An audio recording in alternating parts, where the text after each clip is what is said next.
Welcome to I Heart Geek.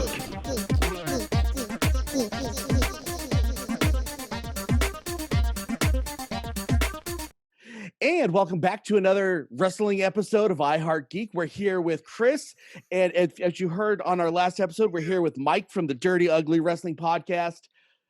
We learned a lot this week. We did a lot, and now finally we're going to talk about WrestleMania. We talked about NXT on the last show, which we weren't planning on talking that long. So this show's so big we had to talk about it for 2 days. We actually forgot a match on the NXT show. We forgot Adam Cole. Baby. Adam How did Cole, we do baby. that?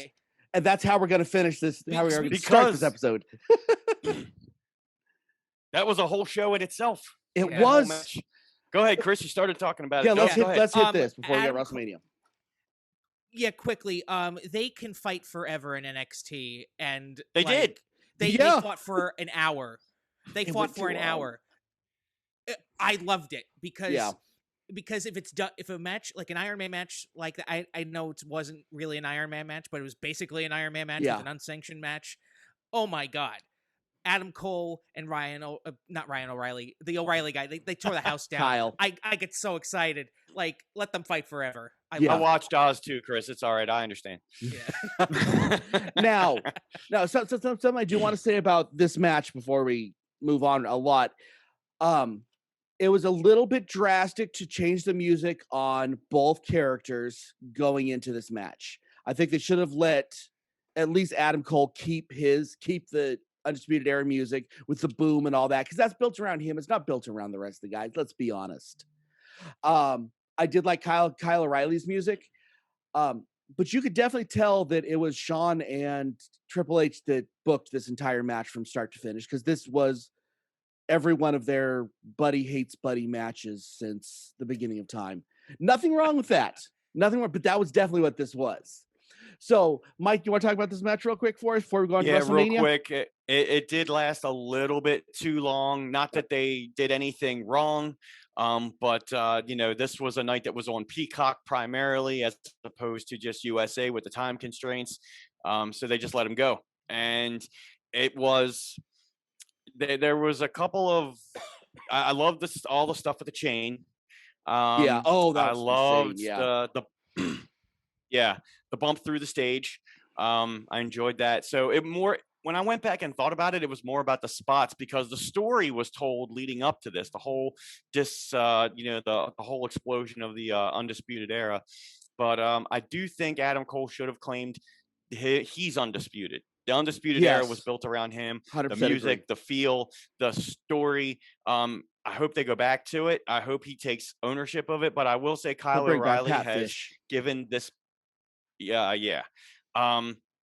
O'Reilly and Fish were obviously fantastic together as a team. Yeah. But O'Reilly has to have had to establish himself as a single superstar, and I think Adam Cole is giving him a platform to do that on this very show. He's done it against Finn Balor. He's done it a couple of times in recent NXT history, but this is the platform where Adam Cole really wanted to put him over, because Adam Cole does not need to get put over. Adam Cole is, going to be one of those guys that's another guy like Johnny Gargano is going to give you a 5-star match every single time, no matter who he works with. So a little bit too long, but I think that had to go on, because if you have that in the middle of the show anywhere, again, nothing can follow it, because it's just way too long. Takes all the steam out of you.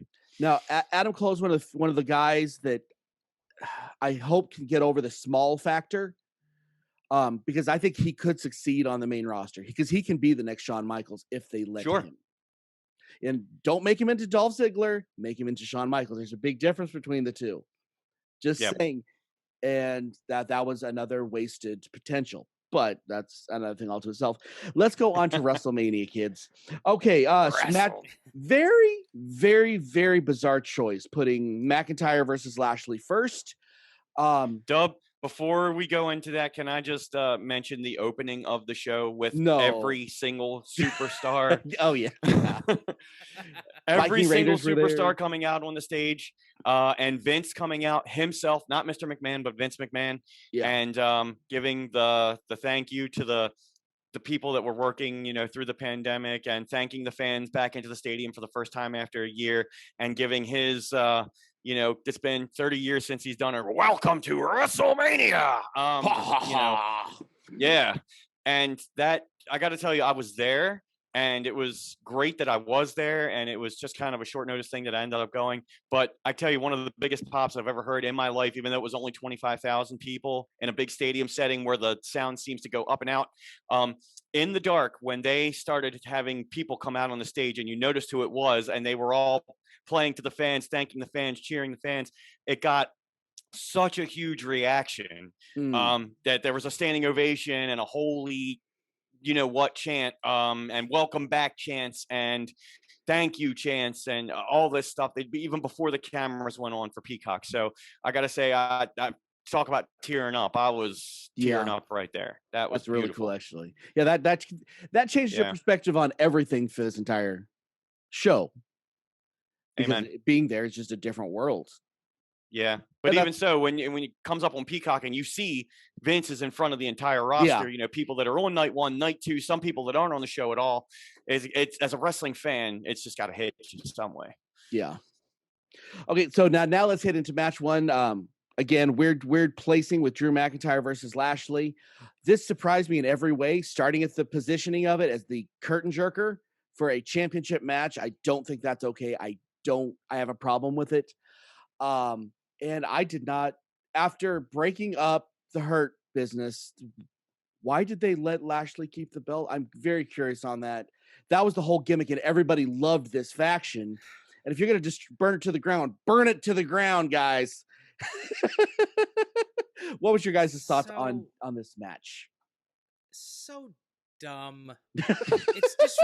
It's disrespectful to the WWE Championship. The title of the company should be the last match. Although I did like what they put there, but they could have done other things. No, I also loved what they did with the women's title match at the end of night 1. But for the WWE Championship, a title that is over 60 years old, to be the first match, it kind of reminded me of WrestleMania 28, where Daniel Bryan, you know, got brogue kicked in 18 seconds that I witnessed live. It's like, me too, brother. Yeah, it's like it's dumb. Mike, take it away. So we don't get political on this show, so I'm going to keep politics out of it. But I will say politics is a big reason for a lot of the stuff we saw on WrestleMania 1 night and 2 night. So being there live, and you guys witnessed this too, they had that big intro that we were just talking about, and then they had a rain delay for the first time in WWE WrestleMania history. There was a rain delay. I mean, they had this big entrance, and then there was no fireworks, and I was like, what was going on? And then he threw this thing up on the screen that said, weather alert, get out. You know, pretty much go into the concourse. And I'm like, okay. And then when they started playing the video, I loved all the little promos they did in the meantime, by the way, when they had people talking backstage. It was so organic. It was unplanned. That was beautiful stuff. This match, the WWE Championship, I had a feeling it was going to go on first. The first live match in front of a crowd in over a year, you have to have something big. I mean, and Dub, when you break this down, it's going to be hard what to put there, you know, and obviously I can't think of any other match on the card other than I would have been okay if the steel cage match went first, because that's a big impact with a high bump, and we'll get into that later. Yeah, but that's where I would have put. That's good. Yeah, the WWE Championship, and especially the ending. Lashley won. I mean, Drew McIntyre did not get his moment in front of the fans last year when he won the WWE Championship. He got it in front of an empty performance center. I really thought that they were going to give him his moment, especially with Bobby Lashley, the way it's been going. I love Bobby Lashley. I have no problem with Bobby Lashley. I think he should let MVP continue to do the talking for him. Never talk. Never Bobby talk. Lashley's not. Bobby Lashley and Brock Lesnar. I want to see the hype between Paul Heyman and MVP, and then have them beat each other up. Yes. So, yes. 100% agree. Like, when I saw that The Miz won the WWE Championship for a hot second leading into WrestleMania, I was like, oh my God, they're giving The Miz, who is horribly underrated as a wrestler. Amen. They're giving him another shot. And then what did they do? They took it away. So it's like, Bobby Lashley, you know, he's had his ups and downs in his career, and I was very happy for him when he finally won the WWE title. But I agree that, you know, Drew McIntyre should have had his moment in front of the fans.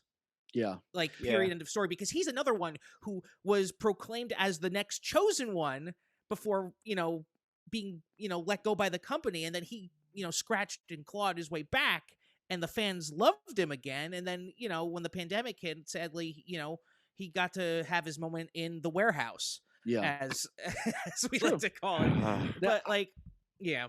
I'm gonna say, and Dub, you're gonna take it away after this, please, because we could dissect this 100 different ways. I liked being there. I liked the match. I think it was a little too long for the first match on the card. It was 18 minutes long. Yes. I don't think they had to go 18 minutes. It had 12. But I will tell you that fans were still coming back into the stadium, and that's why I believe it was dragged out a little bit. Yeah. And it's a very hard, because at the beginning of WrestleMania, you think there's fireworks, there's all this pomp and circumstance, and there's just 100% charge in the right direction. And then you get a 35-minute rain delay. It's tough. It's hard. But Drew McIntyre is a company guy. He did the best he could. I think both of them did a good job. And the outcome was a little shocking. And where they ended up going on Raw with this, they're going to end up having a WrestleMania Backlash rematch. And the Hurt Business is now turning into Retribution. We're not going to get into all that. Oh, my God. So anyway, go ahead, Dub. You know, there's a lot of ways they can go with this. I feel like this was booked 10 minutes before they went out. They finally said, no, we're going to give the belt. We're going to keep the belt on Lashley. I think it felt like that happened 10 minutes before. Everything was designed and built for McIntyre to get the belt back. Everything. Yeah. Miz getting the belt. Which is why I was like, shocked. Yeah. And I don't think that, and where it was in the card and everything else was not made for a shocking moment. Right. Nobody got any new heat. It was made for a. Nope. Yeah. So, okay, let's move on. I am happy that McIntyre passed out, or, you know, McIntyre didn't tap. He didn't get pinned. So I'm actually okay with that. But yeah, go ahead. Okay, next one up, we have Tag Team Turmoil. Let's talk about this as little as possible. This was not good. Everybody okay bypassing this one? Yeah. Okay. The winners was. Let's talk about Cesaro. That's where I want to go to. On the ramp and. Yeah, whatever. And that we missed on. We didn't even get to see that on TV. So that was the best part of that. This was a match that belonged in the position that it was in. It was a calm down match. It was, you know, they all went in there, did their job. So kudos to everybody in the match that got on a WrestleMania card. Happy for them. Go ahead. It was the opposite of what happened with the Gauntlet match on NXT. With you didn't expect anything. This you didn't expect anything. You didn't really get it. It's fine. Yeah. It is what it is. There's a lot of throw together teams. Okay, next up we have Seth Rollins versus Cesaro, which was, to me, the match of the night. Bravo, guys. How do both of these guys come out looking? You win and you lose, and you both come out looking equally as strong. Just Cesaro looked like a beast. I'm hoping they finally figure out how to push this man, because he deserves it. Who do I want to see at the top of the card? Cesaro. Who does every other wrestler want to see at the top of the card? Cesaro. He's the best worker. He's in the company. He's the strongest man in the company now that all the Samoans are gone. He is a beast. But neither of these guys know how to do a bad match. Go ahead, Chris. Cesaro should have been by now like a 5-time WWE champion. Amen. He's been over with the fans for what feels like a decade. It's as you said in your notes that you sent me, and I agree with this 100%, it's criminal how he's been underused, because he's just so good. And I'm so glad that he and Seth Rollins got to just have a match to tear the house down, because, you know, especially after what came before this match, you needed something to be like, okay, is this where the show's going? So good for them for getting the crowd back into it and everything. And thank you, Vince McMahon, for letting Cesaro win. And he came off strong. It wasn't a roll up victory. Barely, oops, I skinned my teeth. He beat him, and he did not make Seth Rollins look bad 1 second. Mike, go ahead. 100% match of the night. Loved it. I stood on my feet pretty much this whole match just because I was into it. I was excited. We got to see some old school Cesaro, some old school Claudio Castagnoli. We got some old school. I mean, they let him go. They let them both go. And Seth Rollins' resume is so stacked at this point. He doesn't need to get over himself. He'll get over himself no matter what. But he's another guy that's going to make whoever he's working with, especially these two, they've worked together in the past. They know each other very, very well, as far as even other companies where they were having 30, 40-minute matches. Oh my gosh. I just tell you, these two, and I love Cesaro, looked so strong. Didn't make Seth Rollins look weak. Just the back and forth, the move set, the psychology, the pace, the timing, and the crowd itself, and the reaction from Cesaro after it was over, literally in tears.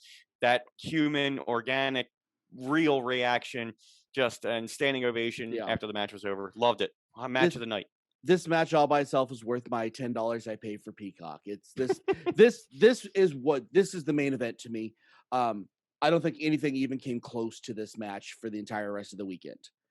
Now, tough place to put it because, wow, now a lot of things have to follow this, especially this next match, which had 3 of the best workers in the company in Omos. New Day. I saw that in your notes. I had to laugh because it's true. Oh man, it's true. So let me introduce real quick, and then I'll let you go, Chris. Okay. New Day versus Omos, who has no business ever stepping inside the ring. Go ahead, Chris. This is the match I actually tuned into on Saturday night. I'm sorry. You couldn't have tuned in for Seth Rollins. Cesaro. I was busy. I had stuff to do, but I was like, okay, WrestleMania's on. I'm gonna watch because I got nothing else to do. And the first thing I see is this giant of a man. I'm like, okay, so AJ Styles is gonna do all the work, isn't he? And sure enough, AJ Styles did all the work as AJ Styles does. He's AJ Styles. He's phenomenal. Like, put him in the Hall of Fame now. He's the best in the world, period. He really is. And, I love the New Day. And they did, all that they could to, make this match good. And then, they put the Giant in the match. And he was like, I'm big. When did they bring back the Great Khali? I was curious. I'm sorry. I think he was in a segment like shortly after that. But like they went to the same wrestling school. I'm sorry. I'm done. Yeah, I get AJ Styles deserves every single championship he can get his hands on. But he's had every single one. Yeah. Like, they could have kept it on the New Day. They should have. They've just been tag team champions for the last 5 years, and I'm okay with it because they're awesome. So they're always entertaining. So I gave this match 3 stars. I said AJ Styles makes everyone look good, and that giant of a man, wow.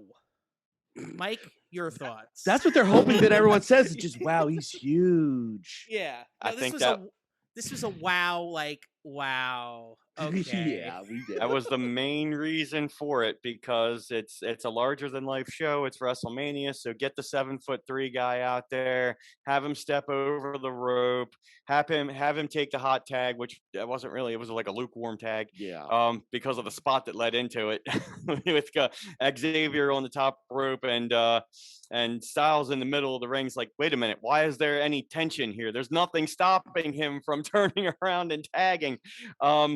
But no, when Omos got in the ring, I knew it was going to be a quick, complete devastation. And just the fact that he demolished both of them and pinned the former WWE champion Kofi Kingston with 1 foot, mind you. It was a WrestleMania moment that Vince with his big guys is trying to create.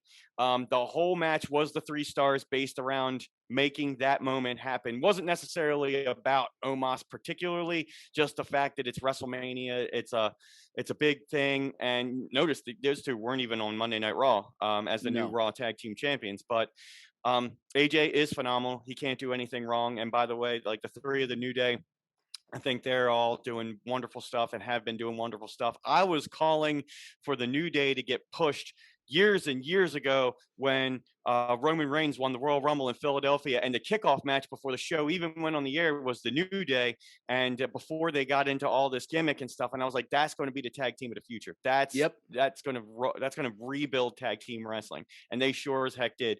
And with the whole Freebird rule where 2 of them could defend the titles, 3 of them, I missed that. Miss it. And this match was all about the spectacle. Yeah. And it happened. And my goodness, that guy's a bit, even in person, that guy is huge. But anyway, yeah, that's 3 stars in the match. I'll agree with Chris because there were 3 stars, just like you said, Dub. Yeah. There were 3 stars in the match and Omos. Yeah. And that's what it was. There's 3 matches on this entire card between these 2 days that I would say are borderline insulting, and this is one of them. Yeah. And unfortunately, the next match is the next one, which was the cage match. Yep. Okay, I'm gonna say this real quick. Shane McMahon is too old to be doing these stupid Daredevil spots. When it kills him, no one's gonna care anymore because we've told him for years, stop. We don't want to see it. Get your geriatric butt down, knock it off. It's done. I don't want to see it anymore. And they're getting less and less impressive on top of it. And I don't want him to do it anymore. It's over. Done. But that's his whole gimmick. He needs to jump off of something tall. That's his whole thing. I would have liked to have seen him. He can jump off the Omos ship, but he didn't do it.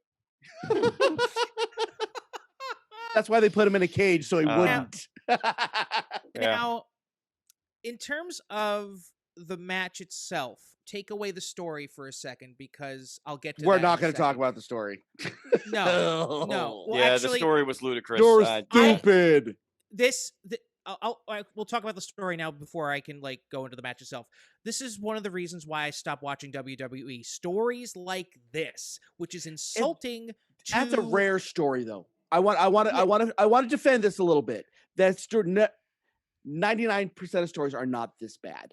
No, I know they drop the ball on stories, but most stories aren't that bad. Yeah, this is the second match I watched, and I just felt as as a wrestling fan, I felt insulted. Yes, I know WWE is gearing their TV more towards a younger audience, like kids and teenagers, but no, you don't do a storyline like that. That being said, I actually liked the match itself. I liked Braun Strowman in this match. He's another one who I feel has been underutilized, partially because, they don't know what to do with him. Shane McMahon, yes, he's too old for this stuff. I liked the whole spot where he ripped the cage open and pulled him back in. That was different. That was hilarious. That was different. And I hadn't seen that before. And I gave this match 3.5 stars. It would have been 4 if it wasn't for the god awful story that that led us into this thing. So yeah, I just want McMahon to stop because I don't want him to die. Yeah. But go ahead, Mike. Yeah, we'll skip over the story. We all know how we feel about the story. They did this, with Nia Jax and Alexa Bliss and the bullying thing, and the whole thing is just so 5th grade juvenile. Okay, the spectacle in person was good. I thought. I think the match played out very well because Shane used everything to his advantage to steal chairs. Elias and Jackson Riker, no disqualification. It's great. Use the top of the cage, the sheet metal off of it. Use the toolbox at the top of the cage. And Shane McMahon against Braun Strowman. This is the storyline they had to put together in a matter of weeks because there is no storyline that makes the 2 of these make sense. And we just know that Shane at WrestleMania equals he's going to take a big bump off of something, and I was hoping it was the pirate ship, but it didn't happen that way. He wants him to die. That's what it is. Gotcha. No, I just want. At least there could have been a gimmick underneath the pirate ship to where it could have broken his fall. This man took a flip bump off a 20-foot cage, and he bounced onto the part of the ring that does not have a spring. It was in the corner. I'm like, what the? And I almost had to throw a guitar out. Nice. Okay. Shane is why did he do it? And then I mean, but the match itself I was okay with, but I'm like, Shane, if you're going to take an unnecessary bump, just have something gimmicked where it's got a flotation device like at WrestleMania 32 in Dallas when he jumped off the top of the Hell in a Cell and he basically jumped into a parachute. I'm okay with that. Yeah. Because that was a spectacle. 100,000 people, you need to do something really big. But he literally took the hardest bump on the hardest part of the mat. It was very much like a Mick Foley thing. And I'm like, 50 years old, 3 kids, just stop. Just there's no reason. I mean, it's WrestleMania. Vince can count on Shane to do it, and there's a lack of superstardom that was on both of these. You had no Undertaker, no Triple H, no Shawn Michaels. No, you needed something big to happen, and it was the big bump, and it got a big pop, and it was a spectacle. But Braun Strowman, yeah, it's kind of hit and miss with him. He's getting this big world title storyline because there was COVID issues last year and differences. And then halfway down the year, he just gets dominated and he gets taken away from him. Yeah. But he's a big man. He's a spectacle. He's a character and he's entertaining. And he is what he is. He is what he is. Exactly. Okay. Now let's pop on to the next match. Yeah. Now, 2 matches that use celebrities. One used it right and one did not. This one did not. Okay. This is with The Miz and Morrison, who are some of the best talent and underappreciated talent in the WWE, point blank, bar none, against Damian Priest, who I like enough, and Bad Bunny, who no one cares about. He's 5'3" and 108 pounds, soaking wet, and he won the match. He didn't just get a hot tag and do a spot. He was in 70% of the match. You do not that. Makes your celebrity look too good, especially for that. It makes your superstars look like garbage. This is the 3rd one, and it's all in a row that literally insulted me as a wrestling fan. So I got so mad at the previous match that as soon as all of these bunnies started hopping to the ring, I turned it off. And that I thought was funny. I was into that. I was like, what is this? I was like, what are the Miz and John Morrison doing? They're better than this. It's Adam Rose's circus. They're all oh my God, now. no. Yeah. Why did you bring that name up? One of them lost an ear like Mick Foley and just was dancing around with the ear on the floor. That went dark. Bad Bunny, I don't know anything about Bad Bunny except for he won the 24/7 championship, which is a watered down version of the hardcore title. We don't talk about that. Yeah. If it was a 24, if this match was for the 24/7 championship, yeah, fine, whatever. Let him do whatever he wants. But this was from what I understand, the match before the main event. Yes. Of night 1, and apparently he stole the show, whether it was for the right or wrong reasons, and I'll let you two discuss it because I didn't see it because I was so angry at the last 2 matches. So yeah, they took the 3 hardest to watch as a wrestling fan and put them together. I don't really have an issue with most of the rest of the card, including the next day. These 3 they put together. If they would have spaced it, they wouldn't have even felt so bad. Mike, what do you think about this? This was all about having the match in front of the live audience because he's from Puerto Rico, in Florida. Bad Bunny is apparently the biggest thing. Never Grammy heard of him winner, before wrestling. Yeah, all that. This is more. I don't want to say political, but it's more for the entertainment value and the way that I think they booked it backwards because if they just had Damian Priest taking all the heat and Damian Priest working with the Miz and Morrison and then have the hot tag to Bad Bunny and then Bad Bunny could do his little spinning hurricanrana. I'm okay with that. The Canadian Destroyer, and then it doesn't make anybody else look weak or bad. And then it gives your superstar, it gives your entertainment superstar a platform to be that special guest. However, they turned it all around on everybody and shocked everybody with him taking most of the heat, giving most of the heat.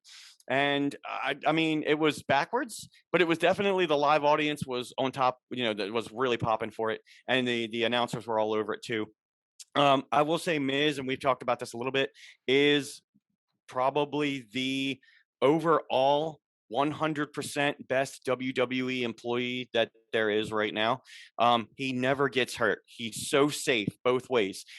He is involved in every facet of the business, the entertainment value and the wrestling value, and where he came from with the MTV and the world, he had to prove himself twice as much to get out of that funk and get into this. And he has been so solid, and you can count on him to do anything.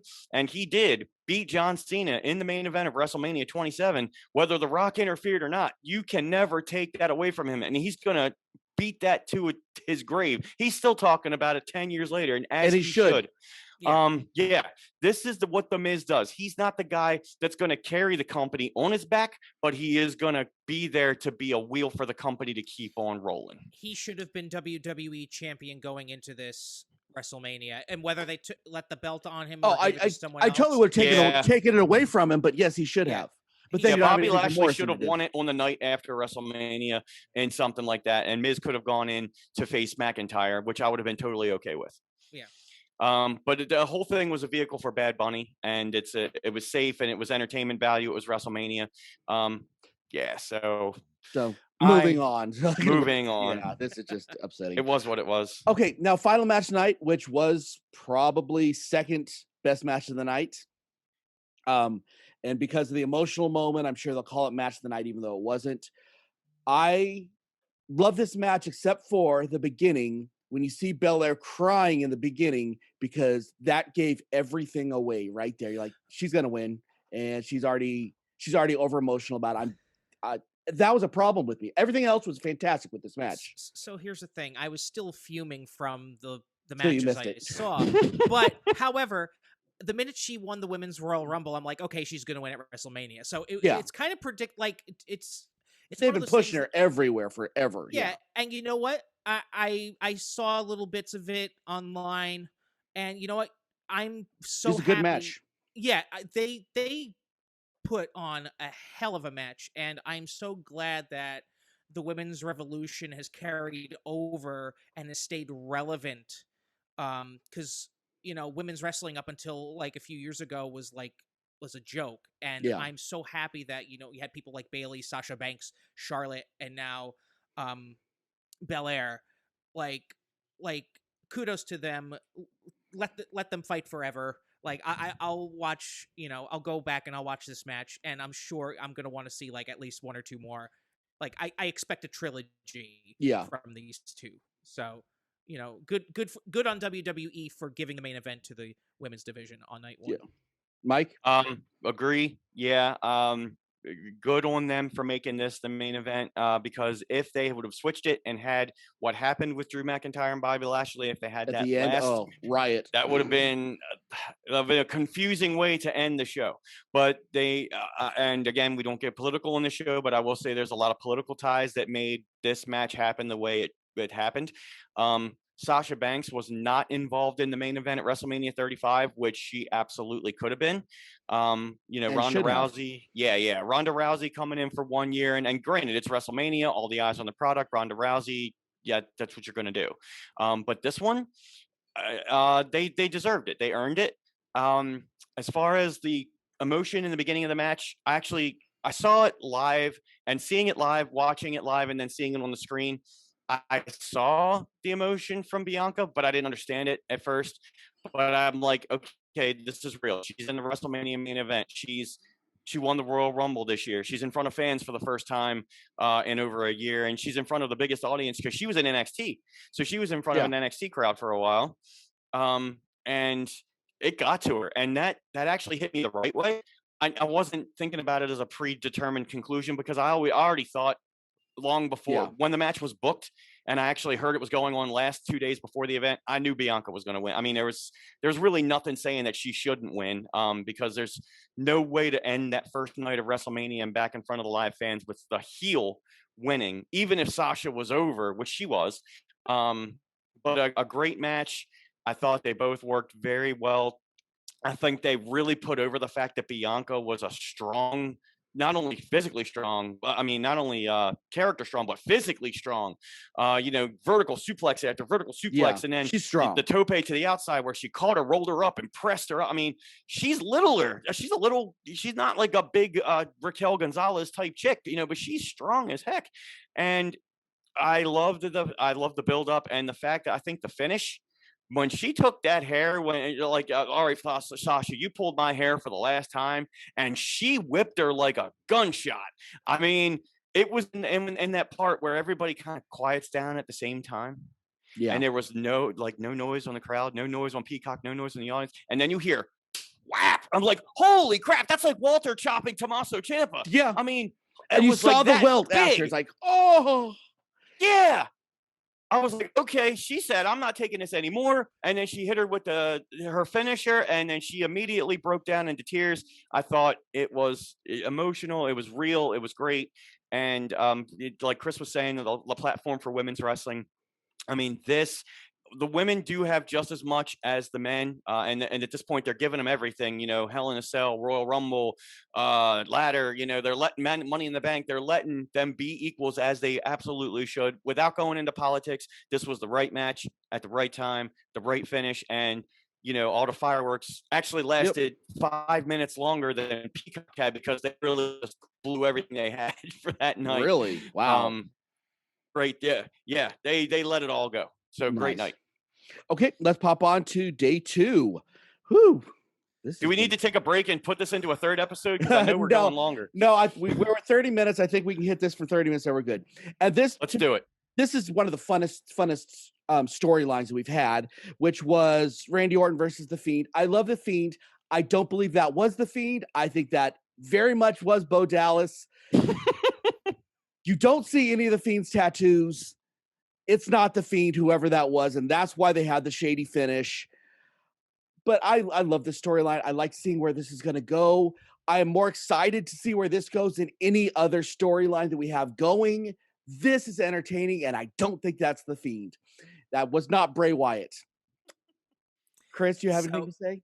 This match made me angry. Why? It made me so angry because, first of all, they announced before this match that they had seven matches to do over 4 hours, which I was like, 7 hours?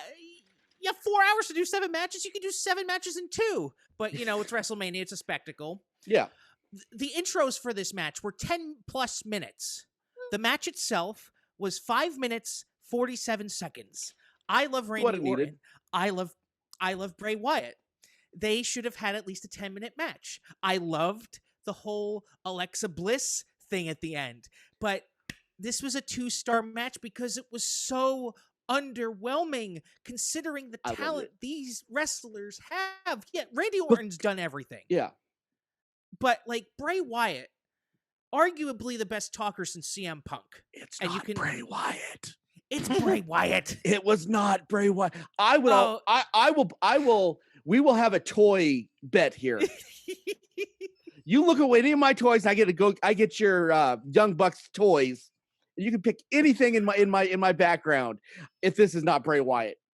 This is not Bray Wyatt. There's no way. I need to see. You're thinking about it right now too, aren't you? Yeah. But I was just underwhelmed because That's fair. I know what these guys are capable, and it was just underwhelming. 2-star match. This was not a blow-off match. This was a continuation match. This did not end. I would have been I would have been happier if they started with the women's tag match and then they switched the spot because, that's fair. We can talk about the women's match in a second, but for the women's tag match, they actually wrestled and the match was longer than the intros combined. So yeah. Okay, Mike, which of us are right? Don't put me in. I concede that it may not have been Bray Wyatt. I think it's very possible because ever since The Fiend reemerged in WWE, he was burned to a crisp, and then he came out in the old Fiend garb, but it was all covered up, like the body head to toe. So it's possible. Now, here's the thing that I'm a purist as a wrestling fan, and I love the business, but here's one thing, and I love the story. I love what all 3 of them are doing with the characters. I think it's phenomenal stuff.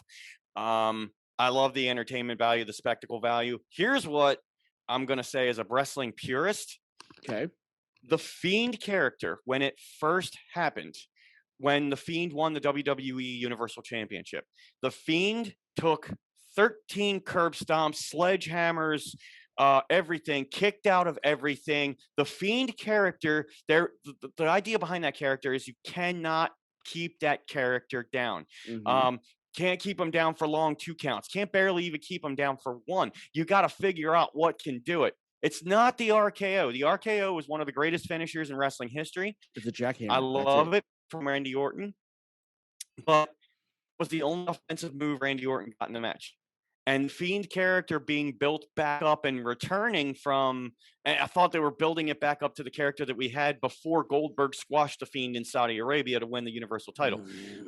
No, it was 5 minutes and 37 seconds of, Randy Orton getting pummeled or not knowing what to do with the Fiend, and then the RKO, and I'm like, RKO pin, no kick out, not even a nothing. But then as soon as the RKO and Randy Orton rolls out of the ring, the Fiend gets back up like nothing ever happened, and then you got this Fiend and this Alexa Bliss character.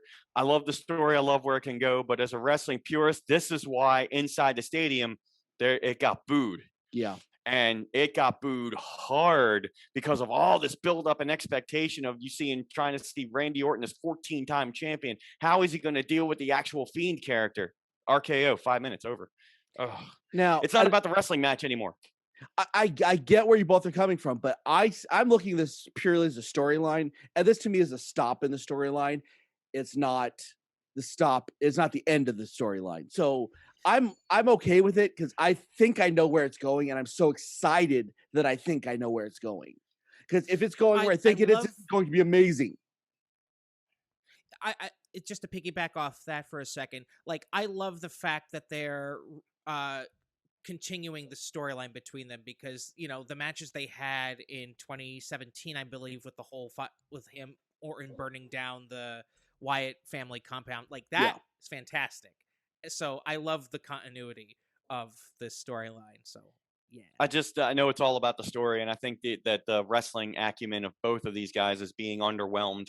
And it's nothing wrong with the story. Love the story, but I think at WrestleMania, I get what they tried to do and how they tried to do it, but and it led off the show, and it left a bad taste in the live crowd's mouth.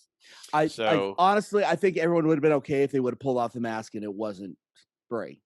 Yeah, that would have been even intriguing. Like, wait a minute, that's not Bray Wyatt. And then the lights go out and it's done. Yeah, that would have been like a smarter choice. Shocking. And don't let the match finish. Just let the match okay, we're having a match. What happened? Oh, the story happened. But wait a minute. Why didn't the match end? Okay, I'm happy with that. Yeah. See, I'm getting excited just thinking about that possibility that they there's possibilities. Yeah. And we're going to watch it live on Peacock or on the USA Network. Yep. Oh, my goodness. All right, moving on. Okay, next match, we're going to kind of gloss over Tomina and Natalia versus Nia Jax and Shayna Basler. Big people versus big people. Yep. However, I do want to say this. I want to see both these tag teams go away. I would say Nia Jax versus Tomina, and just let them go and hurt each other like they hurt everybody else, and just do it. Just get it over with. Hell in a Cell, toys involved, everything. Ow, my hole hurts. Everything. Just beat the crap out of each other. I want to see that. I'll do you one better. I say bring back the old Triple H the fight in that. I've always wanted to see that. They did it in WCW and wasted it. So I would love to see that. So I just want to show you these two matches. That's 1 hour of WrestleMania on this sheet of paper. Okay, there you go. So next up, I think this one was our match of the night, because these guys don't know how to have a bad match, especially together. Kevin Owens versus Sami Zayn. Now, remember when I said celebrity was used bad in one match and good in the other? Perfect use of the celebrity in this. It's a celebrity that obviously no one likes. My kid was excited when he saw him getting stunned. As was I. Did not. I don't know who this guy is. I know he's a tool. That's it. Yeah, that's all you need to know. That's all you need to know, really, about Logan Paul. I don't care one way or the other, to be honest. But my kid was excited, so I thought this is the good use. Did not interfere with the match these two had. As always, they can have the same match every week. I don't care. It's a fantastic match. Go ahead, Chris. And El Generico. Yeah. I'm sorry, Kevin Owens and El Generico. They're like, I love them. And, you know, it's bad enough that WWE ruined the whole Jericho story in 2016. Yeah. I'm still bitter about that. You know, Kevin Owens, he's been lucky where he's been a main event guy for years. But Sami Zayn should be is another another NXT guy who was fantastic, who got ruined by WWE. And I don't like what they did with giving him the Intercontinental Championship and then pulling it from him for whatever reason. But, like, man, these guys can wrestle forever, like, in a bingo hall for all I care. I will pay. And they have. Yep. I know. I've seen them do it in a bingo hall. These are guys that love the business. If it wasn't for the fact that Logan Paul was associated with this match, the fact that I had listened to BL on commentary, I would have given this match 6 out of 5 stars. But because JBL was on commentary and because Logan Paul was in this match, even though I loved getting him, you know, watching a stunner, you know, this was a great 10-minute 4-star match. Fair enough. Mike, I love JBL. I love JBL. I gotta say, he's so goofy, and he goes off on his own rants and tangents. It's so funny. But yeah, the match itself, in and of itself, no matter what the storyline is 5 stars. Kevin Owens and Sami Zayn, Kevin Steen and El Generico, whatever gimmicks that they've had over the time, they can give it, and they deserve the platform of WrestleMania to do. You know, give each other that match and that moveset. I think it was awesome. Logan Paul. Yeah, I didn't care as the use. But yeah. As long as well as like it was all it was basically a heater for the match just to get more eyes on the product and get more eyes on. You needed a celebrity on night 2, and this is where I put it in.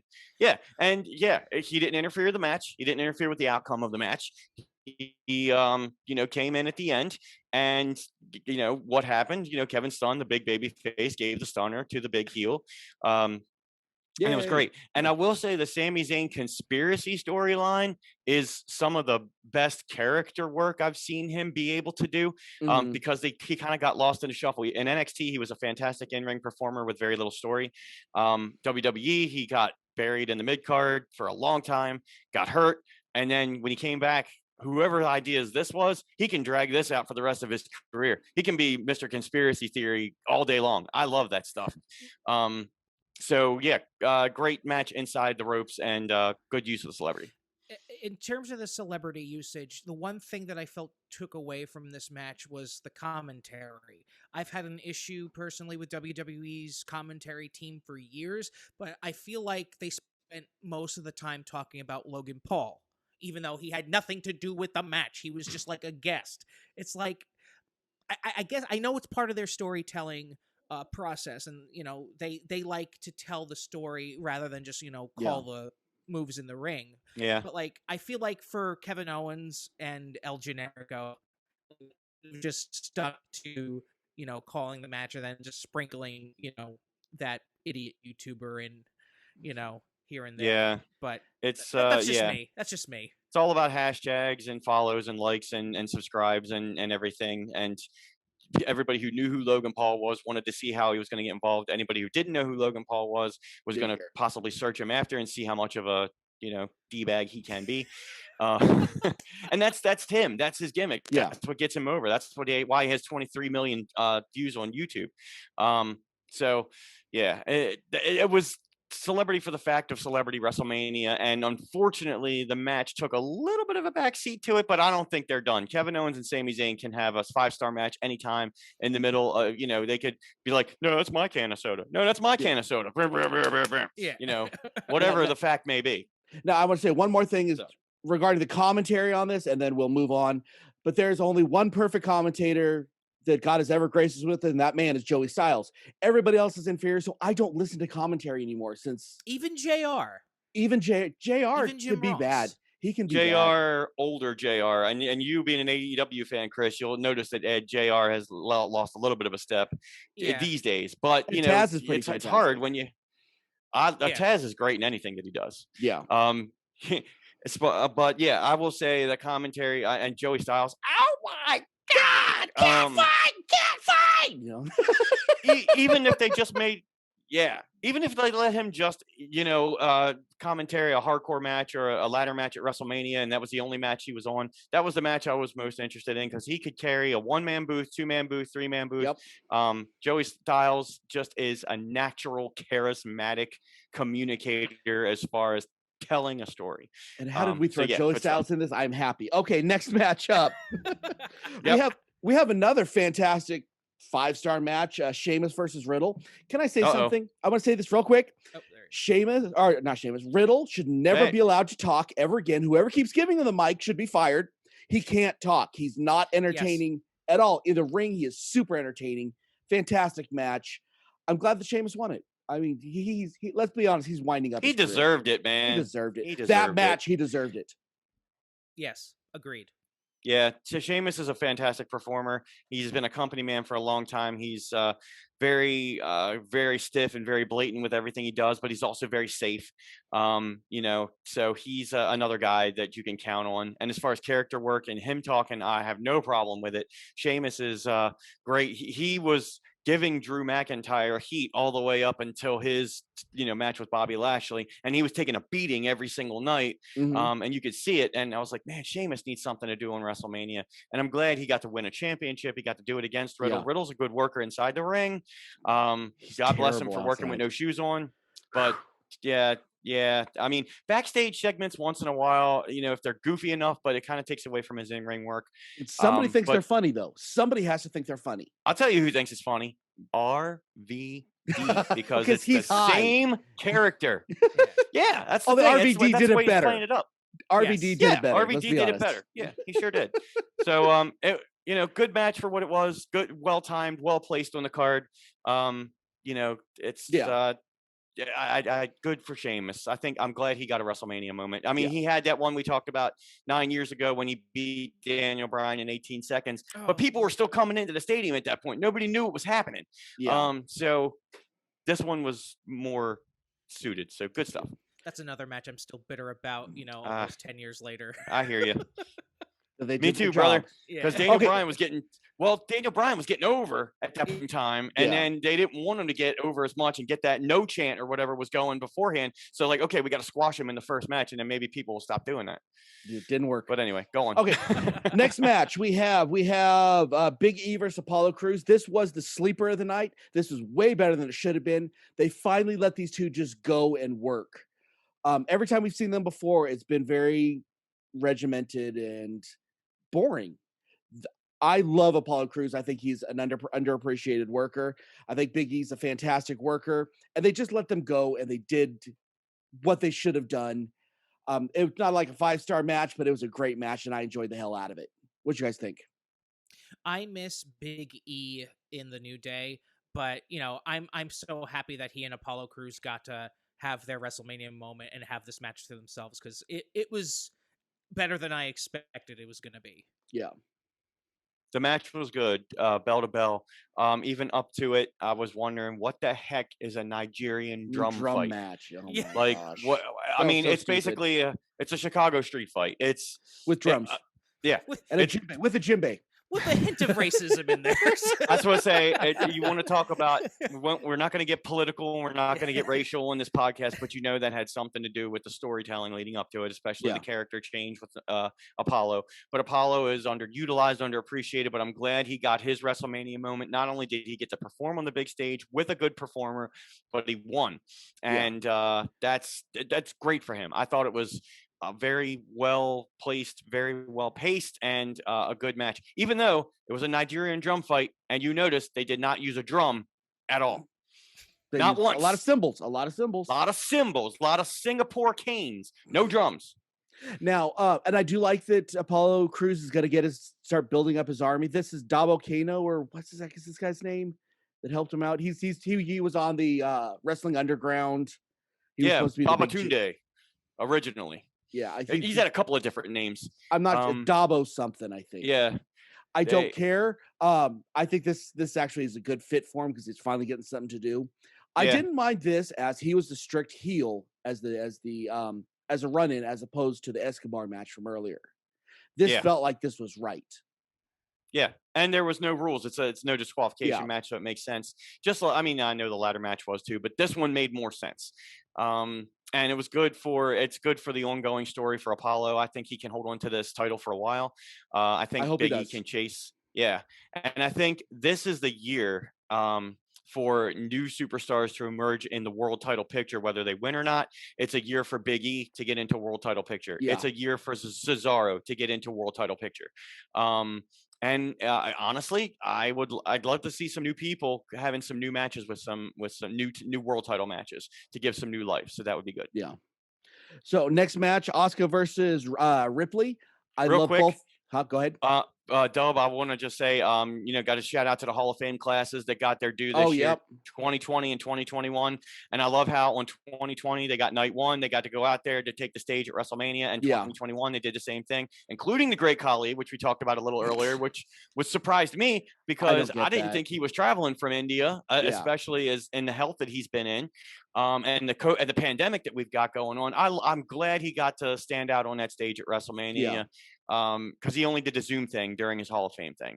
So I'm very happy. And not only Great Khali, all of them got their due. Fantastic, great stuff, Hall of Famers. Outstanding. Okay, so we have Asuka versus Ripley. The worst thing I can say about this match is these guys worked exactly up to their potential. They're both fantastic. That's kind of the problem with this match. They're both such great workers that you expect it. So it could have been the best match of the night, and you wouldn't have cared because you know what they can do. They are that good. It's like awesome. Great. Rhea Ripley cemented the fact that she's going to be the women's division for like the next 10 years. I hope so. In this match. I want her to destroy Charlotte so bad next. She's like 24, 25 years old. So like sky's the limit for her. But yeah, I mean, these are, two great women's wrestlers, and like you said, we know what they're capable of. And I don't want to say it was underwhelming because the match itself was fantastic. Yeah, it was. But we know what they can do. Yeah. So it's like we weren't surprised that this was happening. It was kind of like the women's match from night one. It's like Rhea Ripley was going to win, but it was just the how. Right. He was going to win, Pretty much, almost a foregone conclusion. You got to have Rhea Ripley win the title here, especially since last year at WrestleMania, she was supposed to have a WrestleMania moment with Charlotte on the big stage, win or lose, but she didn't get to have it. And Rhea Ripley continued working throughout the year, NXT, and did a really good job helping everybody down there, and knew that she came up, she got to be on the main roster for a couple of months, and she just flat out challenged Asuka, and Asuka gave her the title shot. So I'm like, okay, yeah, she's going to win, but how? Rhea Ripley is, and not that Asuka is past her prime by any means. But she needs to take some time off. Yeah. We need to miss her a little bit. I hate to say it, but it's true. Right. And same thing. She had all that steam when she was undefeated, and she, retired as women's champion in NXT, came up, and then she got beat by Charlotte at WrestleMania for the title. I'm like, where'd that come from? I mean, it's like, same thing with Rusev. Rusev lost to John Cena at WrestleMania. Rusev was undefeated as U.S. champion. And like, again, something. Okay, we're going off tangents, but you see where I'm going with this. I'm shaking my head because I agree with you. You see where I'm going with this. Yeah. But yeah, the match was very well placed on the card. Women's championship. It should be a semi-main event. It was exactly where it needed to be. And great match, great finish. Great story, and I think they can both. We can miss Asuka a little bit, and then she needs to come back as a heel. I liked when she was doing the heel stuff, just destroying everybody. Yeah, and we need more different opponents, and different heel characters. Plus, with Charlotte coming back and turning heel, and Becky Lynch coming back eventually, and Ronda Rousey coming back, we need to switch these matchups up a little bit. Yeah. So good stuff. Okay, final match of the night: Edge versus Roman Reigns versus Daniel Bryan. First thing I want to say, this is the best work Roman Reigns has done ever. Yes. I don't like him as a human being. That's how well he's playing this character. It's just one of those things. He's doing his job then. He's totally doing his job. I do wish that Paul Heyman would be doing more of the talking than him, because Paul Heyman's being wasted right now. And Paul Heyman, he adds anybody. He needs to go find somebody else if this is the case. I thought that Daniel Bryan was just going to be there to take the pin, and he did. What did you guys think of this match? Go ahead, Chris. So On my podcast, Rogeri on Ice, I went into excruciating detail why I thought Edge winning the Royal Rumble was a mistake. And you were wrong. I was so wrong. Yes! I loved this match. It was 5-star caliber, but in my book, it only got 4 stars. Here's why.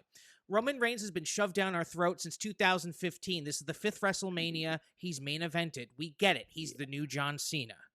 And, Roman Reigns, I'm sure he's a nice guy in real life, but he has the same problem John Cena has, where his gimmick is old, it's stale, we want him to do something new, but, the fans are just resistant to him. But, the match itself, oh my goodness, this was the best I've seen Roman Reigns wrestle. And I've been, a Shield fan since they came about the scene, because, the three of them together, that's part of why I started watching WWE again, like them and CM Punk. But man, Edge at 47 years old, Edge should have won this match. He should have won this match because, 10 years ago, he won his WrestleMania title match, but, he had to retire the next night, or the first match on the card against Alberto Del Rio. And it was fantastic. It would have been a full circle moment. He regained the title he never lost. And, I thought the double submission on Roman Reigns that Edge and Daniel Bryan had with was the headbutts, amazing. yes. That was great. But, again, the commentary was annoying me because, they were just Roman Reigns.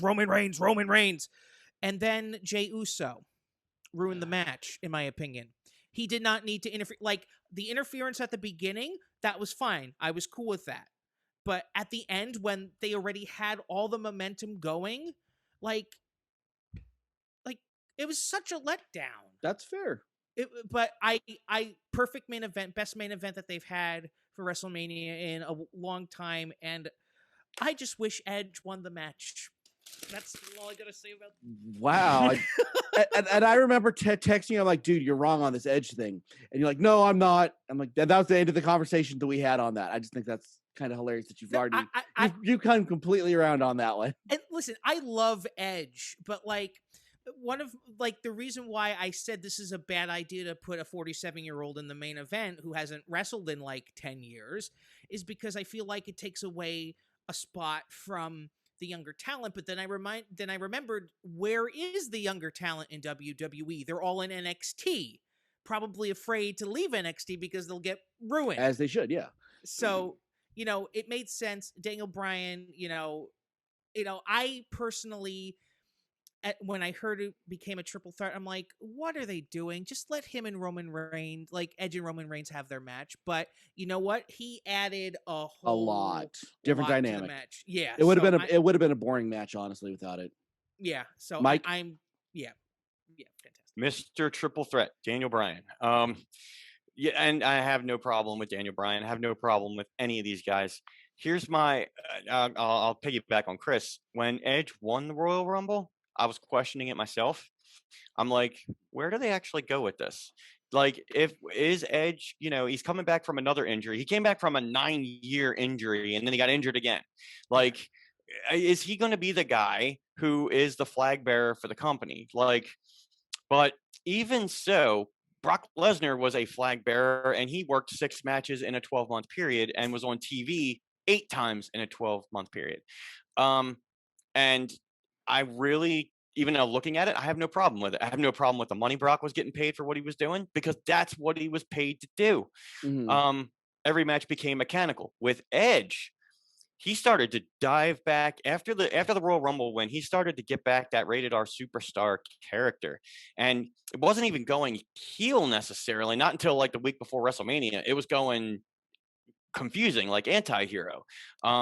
And then Daniel Bryan, being the white meat babyface, coming back. Oh, I did this 7 years ago at WrestleMania. Can I do it again? Do I have it left in me? I think the build for this match was wonderful. And I was like, how are they going to pay this off? Because something's going to have to screw this up. It's a triple threat match, so there's no disqualification. It's the main event of night 2 of WrestleMania. They made that very clear. So what is the biggest thing that can happen here, and how are they going to send the people home happy? And then I remembered, as I was watching the match, wait a minute, they sent the people home happy yesterday. Yeah.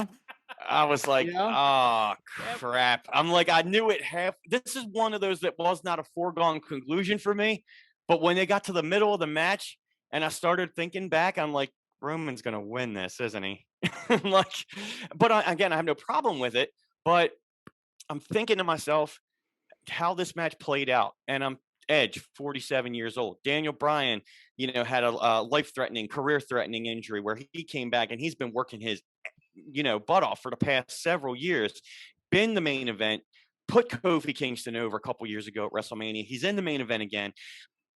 He's doing his job. I'm like, okay, let me do process of elimination. Daniel's not going to win. Mm-hmm. Daniel shouldn't win. He's already had his triple threat main event win in New Orleans, which was wonderful. But I'm like thinking this match is much better than I gave it credit for to begin with. I loved the story and kept expecting the match not to deliver. The match delivered. And after 2 nights of WrestleMania, after 7-8 hours of wrestling for 2 nights, after a week's worth of content of WrestleMania, Stand and Deliver, Hall of Fame, SmackDown WrestleMania, where the Andre the Giant Battle Royal was way underplayed. It was only a vehicle for Jey Uso to win to get the promo for Roman Reigns. I'm sorry I had to put that in there. Weak. But and I would have been okay if Jey Uso did not interfere. I don't think the interference made a big deal about the match because I think the match stood on its own.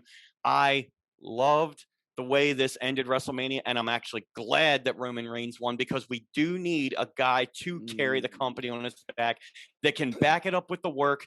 And Roman hasn't worked a lot. He's had 1 full-blown match in 6 months. And the rest of the time, sorry. But he can do it, though. He can do it, though. He has the potential to do it. He got in there with WrestleMania 31 with Brock Lesnar, which was the most unusual main event ever, but I'm glad Seth Rollins did what he did at the end.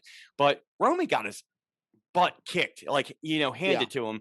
And he just, and I got to give it to him. He had leukemia. He fought back from that. Fantastic, wonderful, he beat cancer. He got out of that whole baby face. Yeah, I beat cancer. Yeah, let's beat cancer. Let's fight cancer. All right, I'm going to be a heel. And he is taking the heel character as a definition to a whole new level right now. But yeah, Paul Heyman's being wasted. Yeah. And I think he's going to feel that at some point character-wise. And I think we're going to get him away from Roman. Not that Roman needs help on the mic. Paul Heyman's a great carnival barker, but Paul Heyman's had nothing to do with this. Yeah. Shame, because Paul Heyman's awesome. And that is a show, guys. Just like Dub, how did you feel? WrestleMania. Woo! I was okay with it. We're okay with it. No, honestly. Okay with it. I like the match. I just didn't like the ending. Just because personally, I'm kind of just done with Roman. And it's not. The WWE is not. So no, we're going to be talking about Roman. They never will be. Well, for a while. Roman Reigns, love him or hate him. In my case, hate him. It's not because he's a bad wrestler. Well, debatable, but he like I said before, he suffers the same problem John Cena had for pushed down for too long. Yeah, it's just we get it. You like him, move on. But for overall from WrestleMania, this was one of the better ones that they've had in the last couple of years. Outstanding. Thank you guys for joining us. Mike, tell us real quick how everyone can find your podcast, which is going to be Wrestling All the Time. Well, yeah, and then we do go off on tangents, talk about different things, but the Dirty Ugly Wrestling Podcast, we are not right, we are not wrong, we are just fans. We've been doing this for 5 years. We do have a basis of talking about pro wrestling, but it's all coming from a place of positivity. We all love the business. We all love talking about the business. And you can find it on SoundCloud, iTunes, Stitcher, TuneIn Radio. If you Google Dirty Ugly Wrestling Podcast, you'll find us in 10 other different outlets and 10 or more now in different places. We got listeners and followers from all over the world, and I would love to have one or both of you guys on at any point in time so we can not only have a little cross promotion, but talk a little pro wrestling, because there's always something to talk about. in pro wrestling, which is great. And Chris, I've listened to some of your stuff, and Dub, the iHeart Geek podcast. I just love listening, and I love listening to people that are passionate about entertainment. So thank you guys for doing what you do. Appreciate that. Okay, I'm Dub. I'm here with Chris. I'm here with Mike, and check out the website www.iheartgeekshow.com. Use we paid extra for it. I did pay extra. Well, we paid extra for it. Go to our Patreon. You get a lot of extra content. We're not gonna put any of this behind the paywall because I want you guys to hear this.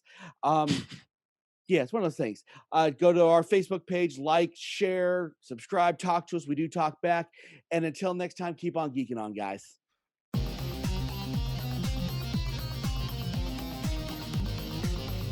You have been listening to the latest episode of the iHeart Geek Show. Make sure you visit our website at www.iheartgeekshow.com. Make sure to follow us on Instagram, Twitter, and Facebook. And if you check us out on YouTube, make sure to like, comment, and subscribe. And keep on geeking on to all of you geek rock stars.